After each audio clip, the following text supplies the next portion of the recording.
Hey guys, how are you all? Thanks for coming along. So Meg is with us today. Meg's from a company called Coast to Country HR. Meg's our psychosocial expert. We've been working with her over the holiday and a little bit in the last few weeks just to really keep reviewing what the psychosocial laws are and how we can implement them into a trade business. And when I say trade business, this is not just local to trade businesses. This is to every employer across Australia now needs to manage the mental health, or what they call psychosocial risks, of your staff. So today I want to go through a couple of things on the Safe Work Australia website, which kind of just, paint the picture for what we're supposed to be doing. Then I'll share with you how we've structured that into Multiply Me and how we can launch that. And there's a couple of other things. The webinar we did in November, where we ran kind of the first four pillars of our structure. So we talked about four parts of it, but the fifth part was writing the psychosocial hazards into your SWMS. And that was something that even in November, I was still learning how to do. So that's how fast this stuff is changing. And people are probably, if you guys are getting this into your SWMS now, I would say you're definitely at the forefront of taking these steps. Would you say that's true, Meg? Actually, I might get you to introduce yourself there, Meg, and then you can answer my question. Yeah, certainly. So I'm Meg Campbell. I'm from Coast to Country HR, and I've been working with Luke on and off for a little while now on a few different projects. But we touched base towards the end of last year as he wanted to discuss how Multiply Me had approached psychological safety and making sure that everyone that was part of the Multiply Me programs had, systems and had the same approach to physical safety to psychological safety as well. So we've done a little bit of work on that as well. But yes, I do think the question Luke asked was, are you at the forefront if you're actually tackling this stuff? And I think you are. I think anyone that's having these conversations and looking at it saying, well, how does the law apply to me, is doing really well. In a lot of states, it's different across the country, but the laws have been in place. The change has happened sometimes 2 to 3 years ago. So there is an expectation that people are going to start catching up soon and that you are addressing these issues. But still, it's such a challenge. Seems like such a difficult box that often people are just putting it at the back of the wardrobe and not having a look. So taking these steps and looking at how you can introduce some of the psychological safety risk management processes, that is definitely, I think, going to put you ahead of 70% of employers in Australia for sure. Hey, Meg, just on that, you said something before we started the webinar that you feel like it's in the too hard basket for a lot of people. Where, how do you write this into SWMS? What do we need to do? We're already so busy. Is that what you've seen, I guess, over the last 12 months and even now when we're being really told by the media that this has to happen? Are you still feeling it's too hard? Yeah, absolutely. And I think there's also sort of a miscommunication about what it exactly is. So when we were talking in November, part of it was saying, was educating everybody, whether you're an employer or a leader or an employee, that we're not talking about necessarily, supporting each individual's mental health. That is a personal thing. But what we're talking about is making sure the workplace is set up so that we're not creating any hazards to psychological safety. So I think sometimes, and I see particularly in trade-based industries, I see people say, I'm not their dad, why I have to deal with this sort of stuff.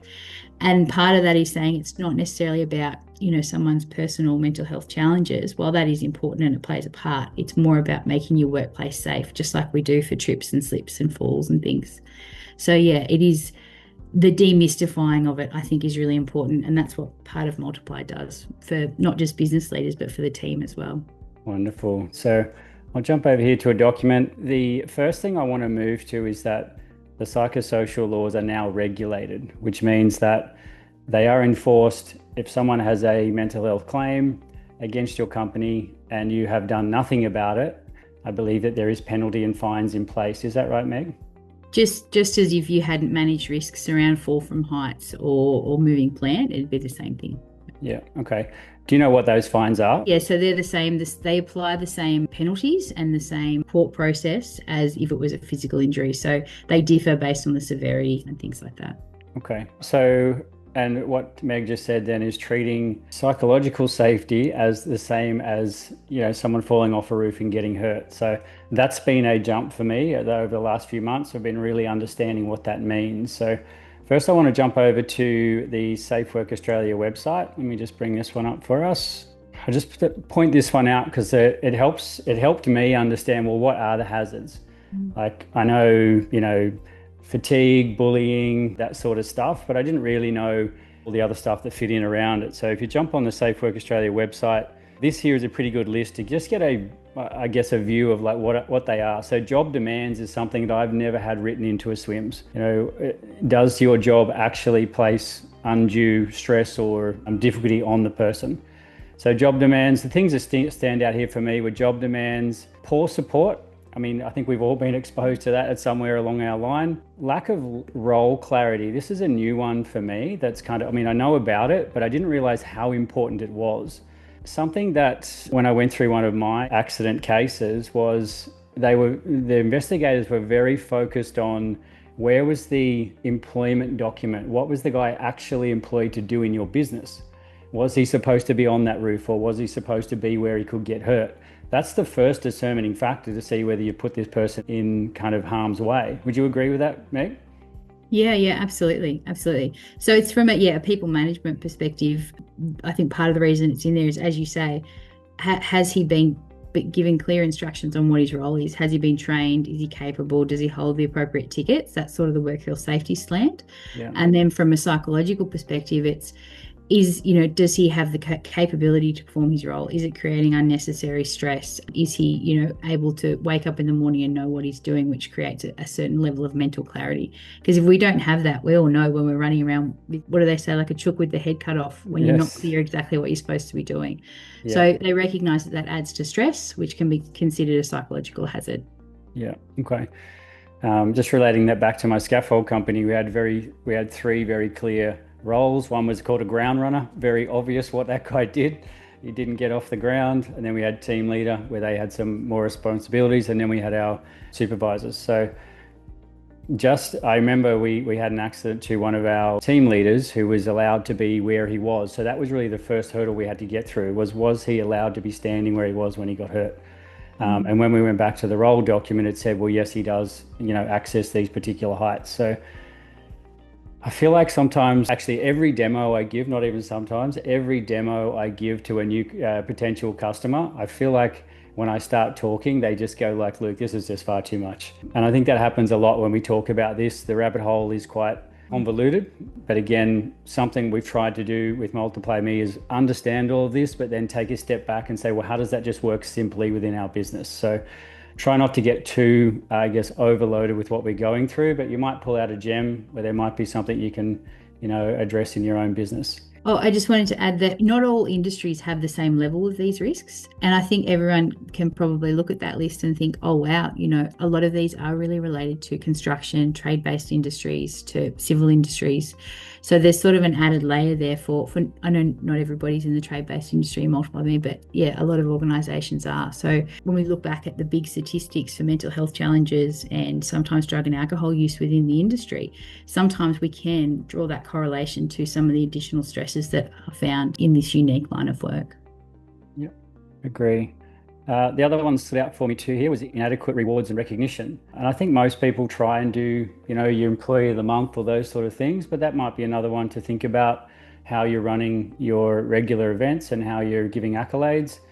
A couple other was poor physical environment. That's a massive one for trades. And I spoke to a roofer recently and he said, Luke, I put my guys on roofs, they're in the sun, the environment up there is probably classed poor. And he said, what do I do? And this is where we need to address these to the best of our abilities to our company, or like to our line of work. I know, Caliph, you guys are in gyp rocking, you guys are going to be sanding over your head. That is part of the deal. It's not that we can remove these, but there might be other things around them that we could focus on, swapping workers or training them to change arms and things like that. And then the last lot are kind of what we all know about: violence and aggression, bullying, harassment. And those sort of all fit into a similar category there for me. The next diagram that I thought was really interesting and we'll all feel probably very familiar here is on the Safe Work website again. They're saying these risks must be put through a similar process like a risk matrix or a SWMS. So when we look at this, they want you to identify the hazards, assess the risks, control them and review them. that to me just feels like a SWMS. We've got a task, a risk, and so on. So when we see that, we know that we don't need to go and figure out a whole new way to assess the psychosocial risks. They just filter into with what we're already doing. And I think that's what you taught me mostly, Meg. It's like, this is not a new thing, Luke. You don't have to like learn or get worried here. It's just filtering in these new risks into what you're already doing. Yeah, it's just an expansion of, rather than just thinking about slips, trips, falls, those kinds of things. We're also thinking about poor environments. We're also thinking about, has somebody not seen daylight for 7 hours? All of those different add-ons as well. So it's an expansion, not a change. Yeah, cool. What I also found when I was digging around with all of this stuff was one really interesting fact that I'd love to bring up to you guys and just have a discussion whether you're seeing it in your workplaces or whether you're doing anything about it. It was based around energy drinks and the nutrition of your workers. But what I found, and this one's from the WorkCover Queensland website, but it was saying that we are now in our right to encourage management to remove or limit energy drinks from vending machines and that stuff around the workplace. Now, I was not sure whether we could write into SWMS that we can start now having something in there around what they eat and drink. I thought we might have been crossing the line. But it seems now energy drinks are linked to safety concerns. They're linked directly to, you can see here, energy drinks impact your health over dehydration, anxiety, nervousness, shaking. All of these things are what you don't want to see in your workers, and they're coming directly from energy drinks. So just, I'll ask anyone in the room, has anyone already started maybe providing fruit boxes or limiting energy drinks or doing something around the nutrition of your staff? Not until today. Does this surprise you? It does. It surprises me, yep. And do you think it's something that, I mean, if you can share, do you think it's something that you could get across through your workforce? Absolutely. To say, okay, guys, when I say it surprises me, I think I'm surprised how popular these drinks are, knowing the health risks that they have. Yeah, absolutely, we'll be able to implement that and just, yeah, it is for their own good, and it probably answers a few questions when you stop and think about it and look at some of those risks. Yeah. That's really scary, and they're sort of things that I've got heart palpitations reading that. But there are risks there that we try and, I mean, we're big on hydration for our guys, especially this time of year. And they'll come and grab 2 of those, and off they go with their kit, and so it's a no-brainer just to cut them out and replace them. That's going to be the question. What's the compromise? But I think that's really valuable. Yeah, it was very interesting for me. And I think just things, again, if we're talking about making sure the workers are showing up every day, they're not a risk to our business. Well, if what they're drinking and eating is making them a risk, then it does become a workplace issue. And now we're seeing our regulators, even like this, put out stuff that's saying you now should be encouraging that the guys have some better habits. So this is, like I said, this is all very new to me as well, but this is something I guess we'll keep monitoring, maybe see how some workplaces might be doing it. Well, I do know of another company that does a fruit box, which I think was something brought in a few years ago. They bring in a fruit box on a Monday and everyone takes fruit. But I think something, just to raise your eyebrows that's happening. It wasn't really to educate on that one, just a more of a eyebrow raiser. I think, Luke, from what we saw, that in Queensland, if you're working at a hospital or working on a government construction site, they're not going to be sold. Is that kind of the path the government's taking? Yeah, I think so. Again, for me, I'm just scratching the surface of this one, but I just wanted to bring it to everyone's attention that I would like to investigate more. Possibly we can do another webinar on this one in a couple of months where we've maybe got a consultant in and we're really drilling into what this actually means. But I think it's just a changing landscape, isn't it? We had a roofer come for a meeting the other day, and he said that part of their workplace plan is to have body recovery Fridays, where he actually takes them to an ice bath now. They probably have a smoothie or whatever or something and have an ice bath. And to hear about a roofer implementing that, that's like, times are changing right now. We had another company say the other day, the supervisors of a plumbing company, they said that they can start to see that workers are starting to move away from that traditional pie and 3 monsters at breakfast. They're starting to bring different food, and even the ones that haven't done it or maybe still following the trends of what they think they should be doing, you can see that they're trying to do something different. If they're going to the gym in the afternoon, but they're eating crap through the day and drinking Monsters, well, they're kind of fighting against themselves. So essentially where we're at, we need to identify the psychosocial hazards, not just have a policy. We discussed on the first webinar that policies, you can launch a policy in the business. Actually, I've still got it up here on my website. So something that Meg brought up in the last webinar was that a transport company, they had a sexual harassment policy. They introduced it to their workers over a 20-minute toolbox talk, which it says down here. It was an induction, and there had been too long since the initial toolbox talk had occurred from the actual misconduct. Even though the misconduct was very, very serious and proven, the man was actually reinstated with compensation. Going to the story that tick and flick training is just not cutting it if you really want it to protect you down the track. So having a policy is one thing, putting it into action and actually making it work is another thing. So putting the controls in place through the safe work method statement, consulting with workers. Consult, I always say, is a fancy word for training. So training the workers. And I guess consulting is probably still fair there as well because you're asking for their feedback. I think we have a lot of probably the wrong way of producing documents where they're produced in-house with management and then they're just given to staff. What regulators are really looking for is, well, when that document was created, was there an avenue for staff to give input? Would you agree with that, Meg? That's one of the really important points on if you can prove that there was collaboration through the creation of the document. Yes, absolutely. And yeah, what avenues were taken, and absolutely it's something that, having records of is going to go a long way if anything was to go wrong. Yeah, awesome. And then having reviews and documenting the actions off the back of your safe work method statements or your surveys, which I'm about to show you. Hopefully that paints a picture and it's brought us to a point on what we need to be doing.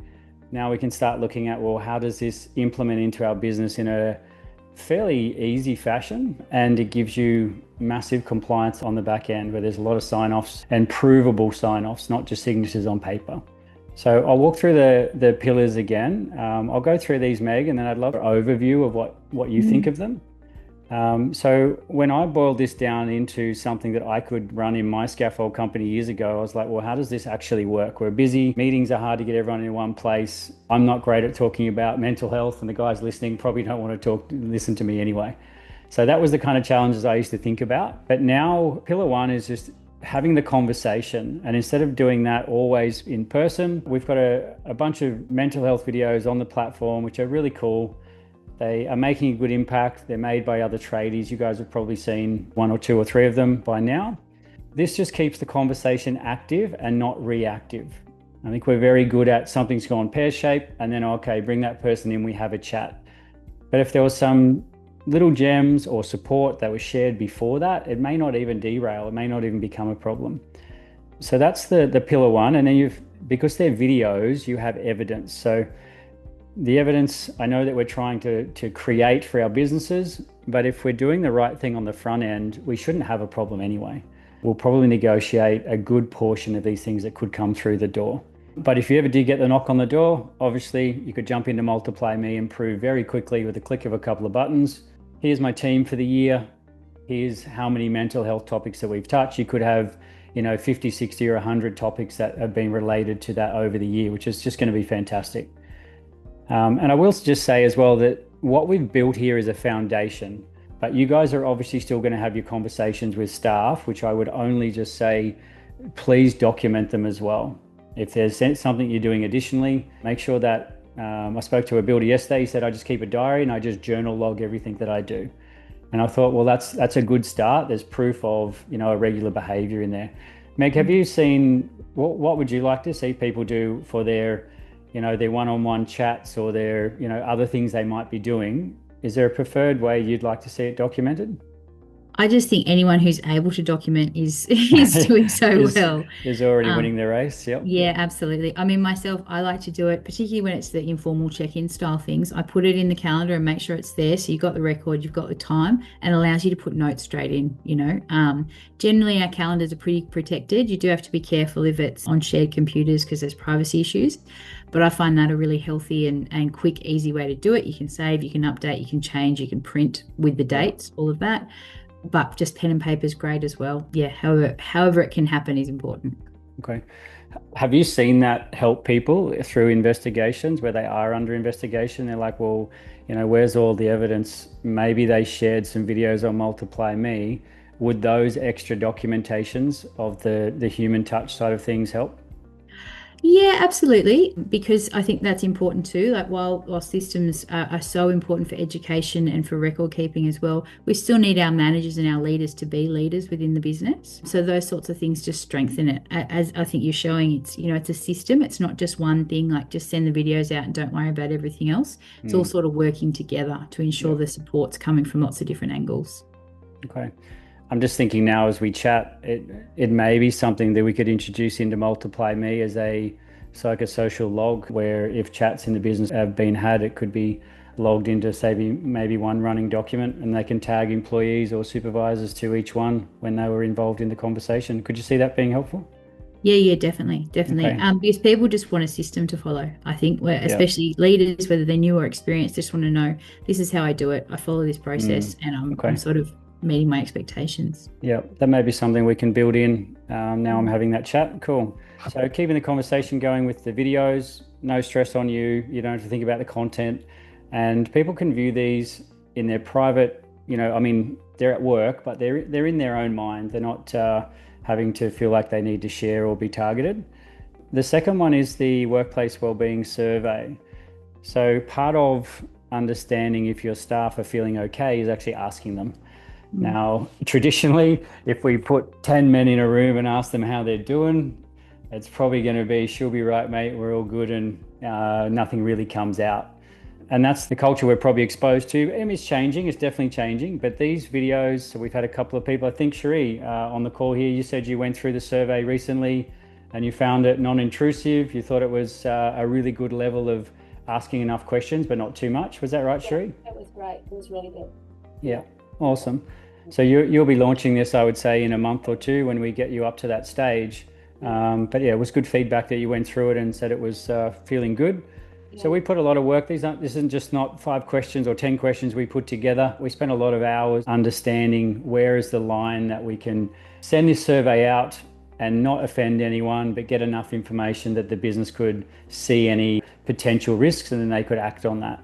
So I think you'll find a lot of value in launching that. Now, I would say every 6 months that survey could be launched in your business. I'll show you on the platform at the end of this how we do that, but you could review, you've got 10 staff, you could have this survey done in 5 minutes. It goes out every 6 months.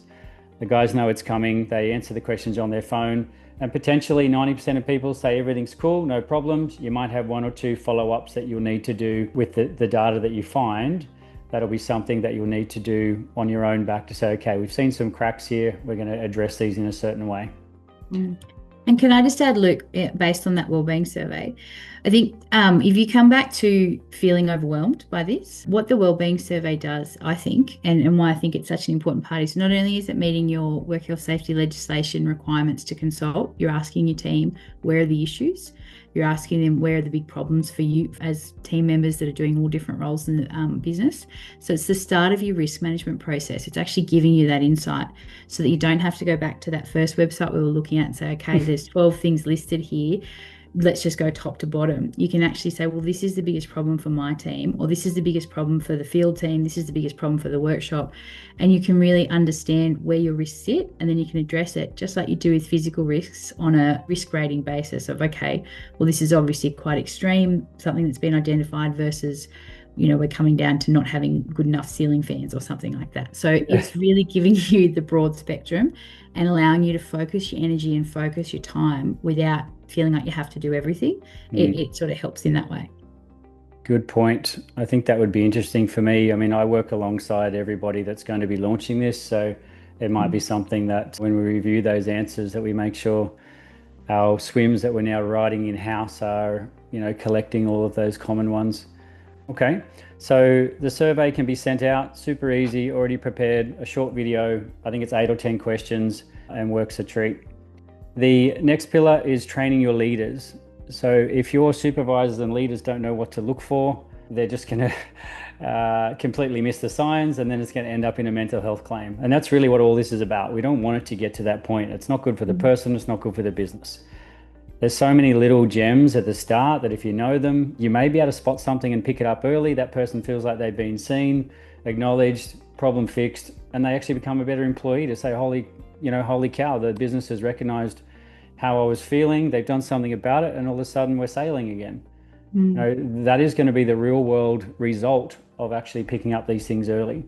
A lot of people can't see what's happening in themselves, but sometimes it's easier when you're monitoring habits and things. And I would say you guys know your staff pretty well. You know their trends, you know who's going to be late, you know who's going to fly off the handle. And when those things change a little bit, well, then you know something's, maybe up. The leadership training we put together is just a 5-minute video. We've, again, spent a lot of time getting a very simple but very impactful video into 5 minutes, so we're not boring the guys or we're not going over. That could just really help supervisors open their eyes, and that's what this one's designed to do. Did you have anything on that, Meg? Look, absolutely, yeah. I think when I do workplace investigations around issues like this, often it is when we look at the last things on the list that Luke showed us, bullying, victimization, those issues often do come between leadership and the team. So making sure that your managers are confident to have the conversations when, as Luke said, they've identified something differently, but also that they're aware or thinking about how they might come across or creating particular hazards in their own actions is really, really important, just to get the conversation going and also demystify it for them. I have so many managers and supervisors say, you can't say anything anymore. I've got to tread on eggshells with everything. By training them and giving them those skills, they've really empowered to do it. And not taking away, there's other resources as well from the Black Dog Institute that do manager specific training that's free that might complement this as well. So that's something to help bolster, as well as with the psychosocial leadership group, getting them to think about it in all aspects of their work would be amazing. Awesome. So the fourth pillar is providing a support line. So as you guys know, we're partnered with TIACS. I think some of you guys are already working with them, which is great.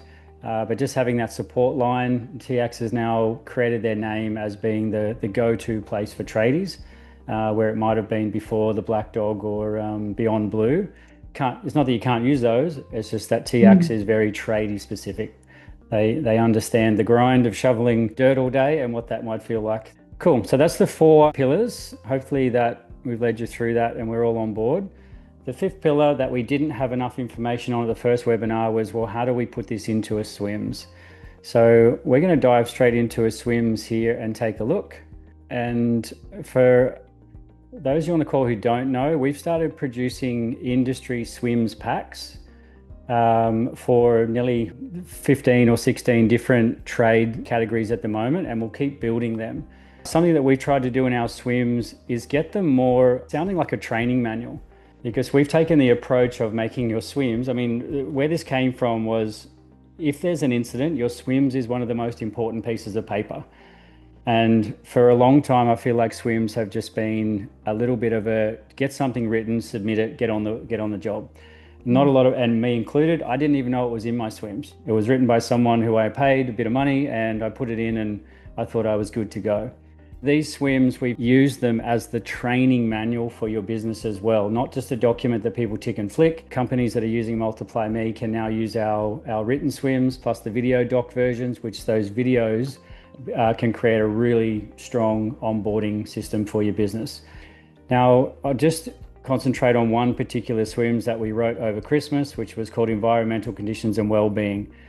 Essentially, SWMS were only ever needed if you were doing an activity that was classed high risk. There's 18 high risk work categories that are listed. A lot of SWMS in residential, in commercial as well, they're written more as process SWMS. It might be, for example, instead of it only crossing the high risk triggers and just talking about those, that high risk trigger might be in a longer process. So this one here is environmental conditions and well-being. Now this is a process that when you get to work, this is part of a pre-start. You should be assessing the environment, the conditions, the well-being of everyone, and making sure that everyone's good to go. Now, there may not be anything specifically that stands out that's high risk in that, but if you've missed someone who's been, out all night the night before, just had 2 monsters and you're putting them up 10 stories on a scaffold to be the leading hand, well then it is a very high risk. So that's why we've created a brand new SWMS for the wellbeing and environmental condition. And we have sprinkled this stuff through the other SWMS we've written as well. So it's not only in here, but it's probably more focused in here. The first thing that we wrote in, I'm not going to go through it all, but I'm just going to point out a couple of things that I put in green. Obviously, everyone on the call, I'll probably have a consult with you privately and address it to your business specifically.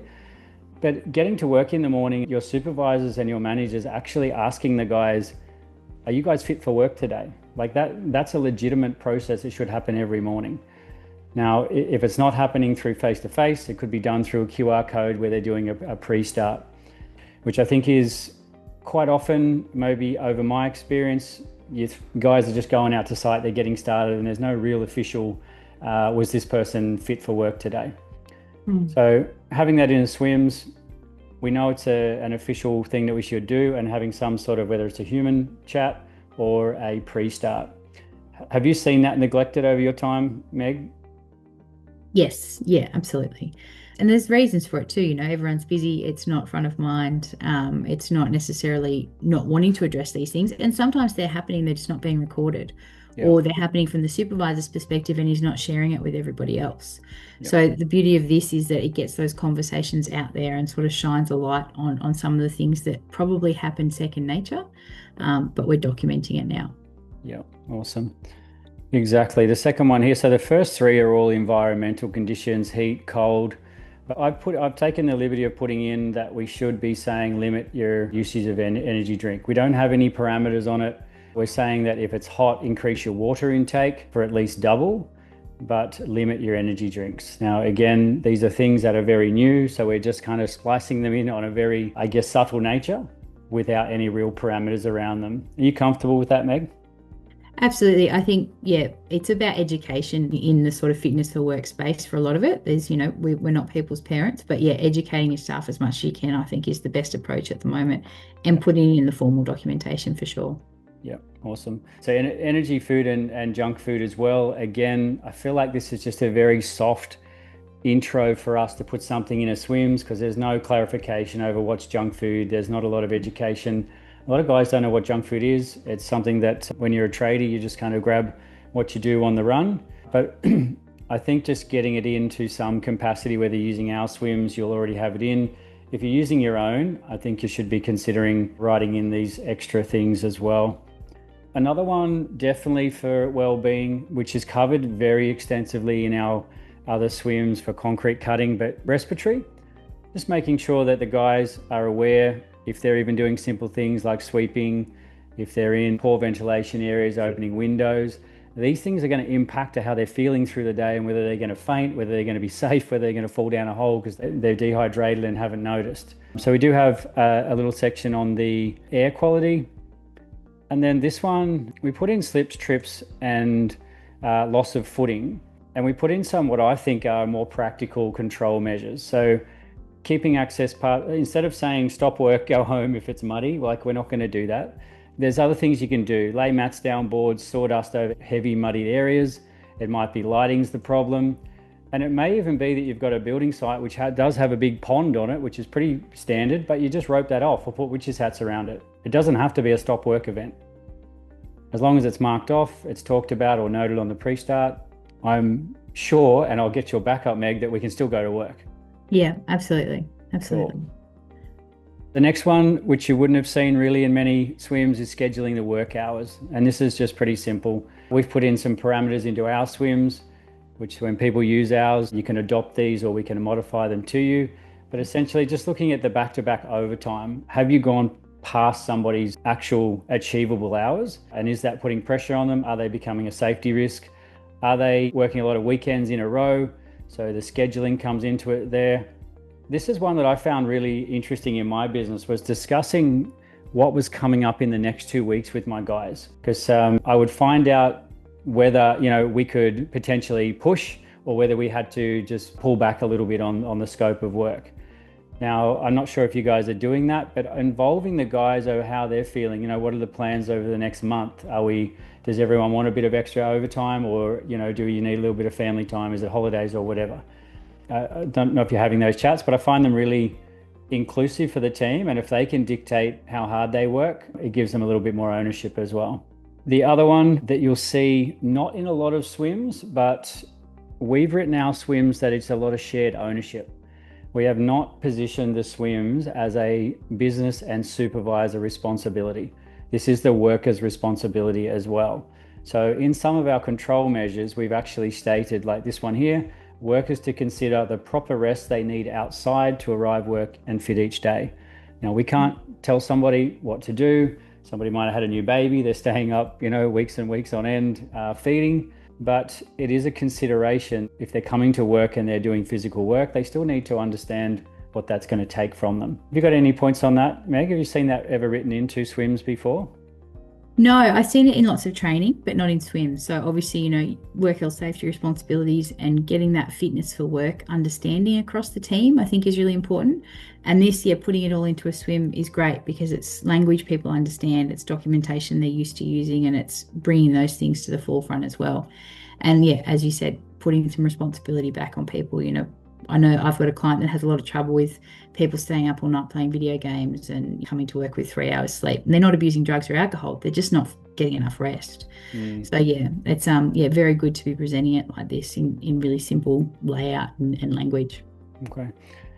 Something just a little bit off topic, but when we've talked a little bit, you've helped me realize that there is actually a very big responsibility, or a 50% responsibility on the workers as well, to be involved in this, to make sure they're managing themselves. Do you think workers understand that they are responsible as well? Or do you think workers feel like it is just the business and there are supervisors' problem to take care of them? Where do you see things at the moment? Well, look, I think it's probably individual. I think if you wanted to generalize, you could say the younger generation want to be told what to do and handheld a little bit, whereas older people take more responsibility. But I think it's really unique. Okay. I've seen SWMS referred to as, the keep my boss out of jail document when people are signing on and things like that. So I think sometimes there can be a little bit of, this doesn't really apply for me, this is just a safety system, which is why what I like about Multiply Me is that it's not just this SWMS, which is bringing all these topics up and showing them the risk assessment. You're backing it up with education, you're backing it up with the bite-sized videos to get those conversations going and to start the thinking that fitness for work is my responsibility, making sure I'm turning up, and considering of these is a part of being employed. So I think the system will work together to support this, but I think everyone's unique with how seriously they take it. It's a good answer. There is no blanket there, but cool. So then the next section, we move on where we're starting to talk about the stress, the bullying and the aggression. Now, we've tackled this with, probably some very standard ones, that if there was an argument on site, we're obviously going to pause work, step away, de-escalate early. There's some videos through our platform on respectful communication, not getting involved in the heated argument, but trying to de-escalate. So those things can be shared on our platform. Reporting the conflict, is very important to make sure there is a log of it, and following up to make sure there was a resolution. It's not just an argument that happened and everyone sweeps it under the rug and says, we're all good.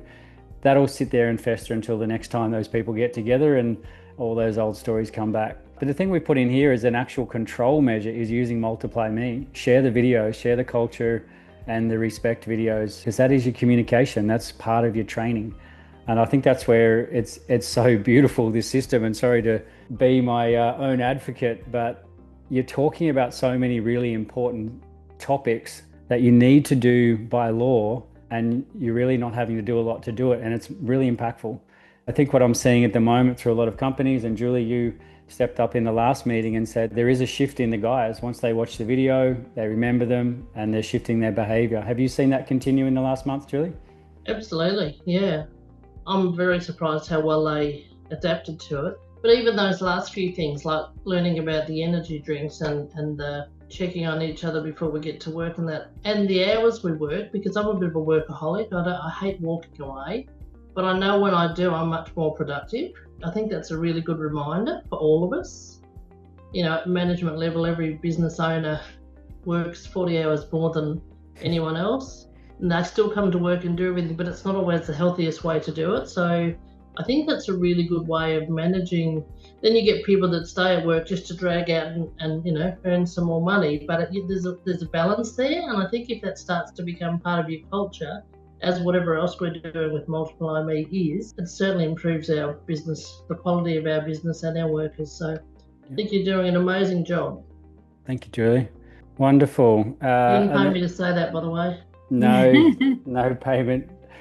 No, you've been a great supporter though, Julie, and you guys have implemented your system perfectly. So probably the last one that I'll bring up here was just another piece of Multiply Me is just making sure your staff know that there's a TIACS, a support line to call that's on their phone 24/7. It's on all the signs and stickers that we give you guys, and it's in a lot of the toolbox talks as well.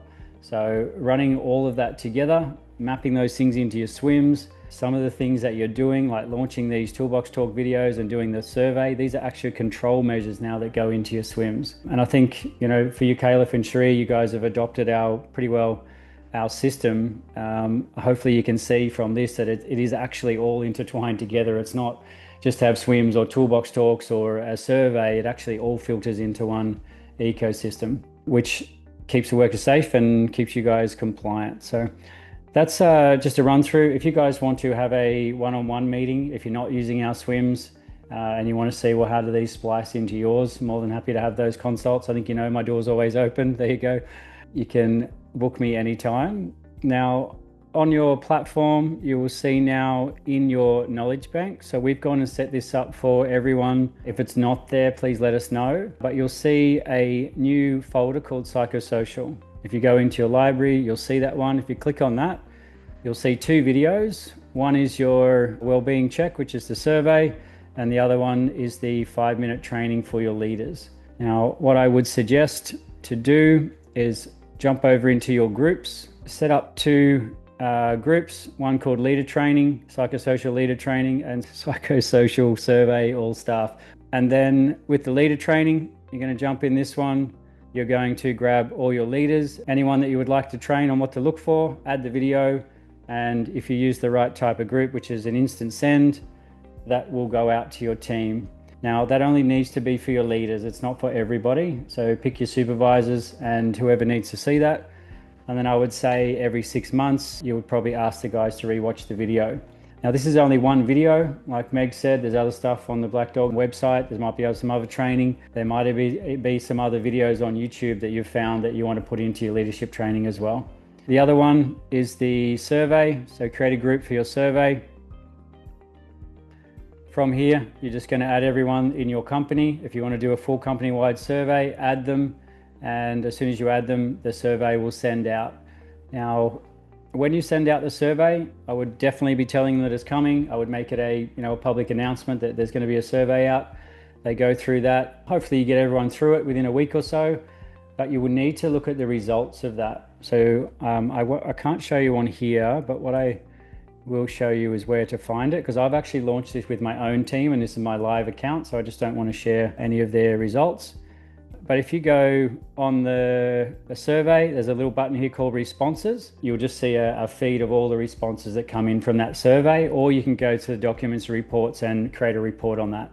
Once you've launched it, this will say here, I've had 13 people go through it. Once you've got all your responses in, go through them, and then you will probably have 90% of people saying everything's cool, but you might have a couple of little gems that you can pick up on and address. Meg, can I get you to give us a little wrap up of how all of that feels for you, and I guess what you've seen, other people doing? Yeah, look, I think it's like a lot of safety. Before we had such a big emphasis on physical safety and we had to apply risk management processes in such a formalized way. It was already happening. Some businesses do it organically. Some people, your supervisors might be doing it.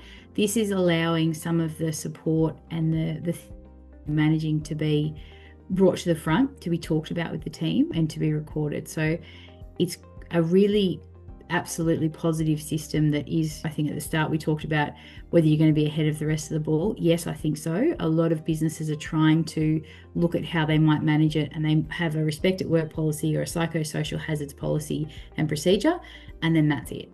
Or they have annual training, whereas it's information that the team are getting more regularly. It's making sure that the wellbeing survey is happening regularly and you're getting feedback, you're consulting, and the system's working together. You're training your leaders. You have a SWMS where you can address these issues, things that are in the back of your leaders' minds that they're probably managing day to day. Is just making it more of an open discussion. So I think it's really going to go a long way to not only supporting and making psychologically safe workplaces, but demonstrating that and protecting you as well. So it's got that compliance element, but it also helps the way we work. If these things are in place and we actually are managing stresses and we are managing things within our control, the team's going to be a lot happier as well. Hey Meg, I've got one question that may be on other people's mind when I speak to people about doing all this and they say, well, what does it do for me? Is there a result when it actually someone claims mental health, you need to produce that you're doing all this? And again, I've never asked you this question, so I don't know what the answer is, but let's say one of our customers did have that happen and they had to produce, okay, well, this is the Multiply Me platform. This is how we address everything. Here's all the reports. Does that minimize a fine or what does that do for them? Well, similar to physical risks, you can have Safe Work come into your workplace at any time and say, where's your psychosocial risk assessment? How have you managed the risks within your business? That I don't know how regularly that happens all across Australia, but that can happen at any point, and it generally would happen after a serious incident. But yes, if you are involved in a case that's been serious bullying or has any of those really psychological damaging claims that might progress into a psychological injury under iCare, showing that you had training, showing that you led your managers and leaders to know how to communicate properly, to be considerate of psychological safety in their interactions, and that you had SWMS that looked at, okay, are we going to manage if someone's working isolated for 3 weeks straight? Is that the best thing for that individual? Is that going to impact their psychological safety? So if you can demonstrate all that, it's absolutely going to help. And I think as well, what's really clear when you look at that SWMS is it's not talking about an individual's personal experiences. We're not being asked to fix relationship issues, or if someone has an alcohol dependency. That's not what this is about. This is about how do we structure our work to minimize stress that doesn't need to be there. So that's sort of, I think, one of the biggest learnings as well that helps demystify it. It's not maintaining everybody's unique personal mental health, because people have lives outside of work and lots of different factors that contribute to that. It's making sure our work is set up well. And if we've got these systems in place, we can be a little bit more confident that if things do go wrong and someone does have things happening outside of the workplace and that spills into the workplace, we can show that we've done what we can to support them and create a safe space. Yeah, awesome. Okay, I might just open up for any questions while we've got Meg here. It's your opportunity to ask something that might be on your mind.